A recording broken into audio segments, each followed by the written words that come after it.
বেলবরপুরের এই মোংলার মাটিতে আপনার আগমনে মোংলা উপজেলা আজকে ধন্য আমি মনে করি।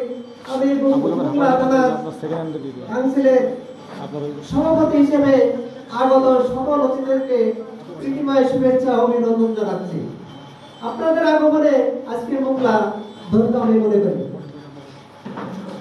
দূর দূরান্ত থেকে আপনারা এখানে আসছেন, এসে আমাদের অনুষ্ঠান প্রাণবন্ত করছেন, এর জন্য আপনাদের প্রতি আমার কৃতজ্ঞতা প্রকাশ করছি। সুপ্রিয় বন্ধুরা,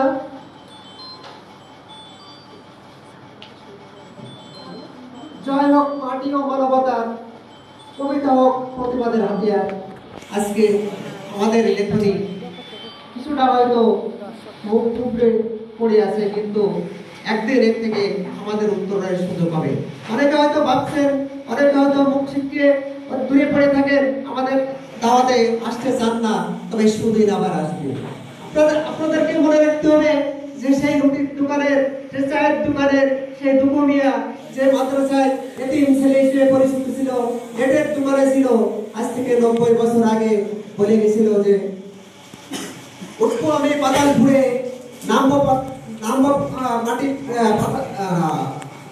উঠবো আমি আকাশপুরে, নামবো পাতালপুরে, বিশ্বজগৎ দেখবো আমি আপনাদের মুঠোয় করে। এই কথাটা 90 বছর আগে অনেকে শুনে ভাবছিলেন যে এটা হয়তো ওই দুকুমিয়া নজরুল পাগলের কোনো একটা মানে পাগলামের একটা যে আকাশপুরে কিভাবে উঠবে আর পাতালপুরে কিভাবে নামবে, এটা মানুষ তখন ভাবতে পারেনি। হাতের মুঠোয় ভরে বিশ্বজগৎ কিভাবে দেখবে, এটা কি কখনো সম্ভব? কারণ তখন তো সুপারসনিক তৈরি হয়নি, তখন তো মুঠোফোন তৈরি হয়নি, তখন তো ড্রিল মেশিন তৈরি হয়নি। আজকে আমরা যে মুঠোফোন হাতে নিয়ে বিশ্বজগৎটাকে হাতের মুঠোয় ভরে দেখছি, এটা এর দর্শন দিয়ে গেছিলেন তো আমাদের নজরুল। তাহলে একজন কবি কি শুধু কবি? একজন কবি কি শুধু কথার ফুল ধরে দিয়ে মানুষের প্রেম কবিতা লেখে, প্রেম করে? একজন যে দর্শন দিয়ে গেছিলেন, সে দর্শনটা দেখেন আজকে অক্ষরে অক্ষরে ভুলে গেছে। আজকে সুপারসনিক তারে মানুষ মঙ্গলে যাচ্ছে, চাঁদে যাচ্ছে। আজকে মুঠোফোন হাতে নিয়ে আমরা বিশ্বজগৎটাকে উলট-পালট করে দেখছি, আজকে বিশ্বটাকে লেপড় করে ফেলছি আমরা। এটা কিন্তু একজন কবি হিসেবে দিয়ে গেছিল। তো সুপ্রিয় বন্ধুরা, আমি বলবো এটুকু যে আপনারা লিখবেন, লেখার জন্য শুধু লিখবেন না, সমাজের নানা অসংখ্যাতি আছে যেগুলো আপনি লেখনের মাধ্যমে তুলে ধরবেন।